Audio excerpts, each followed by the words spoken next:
నువ్వైతే పుణ్యభూమి పవిత్రతను పాటించు, నీలోని దైవానికి గురుతు కదా నుదుటి బొట్టు. హిందువు నువ్వైతే శౌర్యానికి తిలకమై గర్జించు.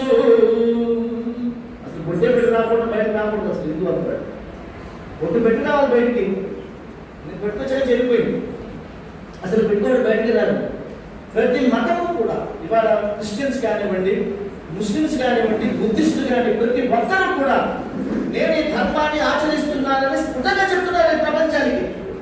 మనకు భయపడాలా? మనమంటే మనకు ఇక్కడ ఆచరించే వాళ్ళు ఎందుకు అలా ఉండాలి? మనం చెప్పాలి. మీరు దేవుడిని అడిగొచ్చారా? మీరు ఈ మతంలోకి, ఈ ధర్మంలోకి మీరు వచ్చారా? ఈ దేశంలోకి మీరు అడిగొచ్చారా? ఎంత అదృష్టం! మార్టిన్ లూథర్ కింగ్ అన్నాడు, I visit every country as a traveller but I visit India as a pilgrim అన్నాడు. నేను ప్రతి దేశానికి యాత్రకు వెళ్ళినట్టు వెళ్తాను, యాత్రికుల్లాగా, కానీ ఈ దేశానికి తీర్థయాత్రకు వెళ్ళినట్టు వెళ్తానన్నాడు. That is the greatest of this country.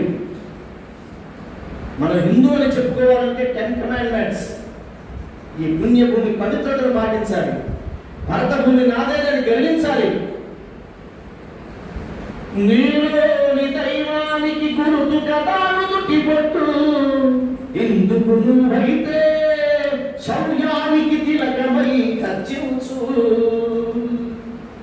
దేవతలే నడయాడే కొలువు కదా మన గోవు.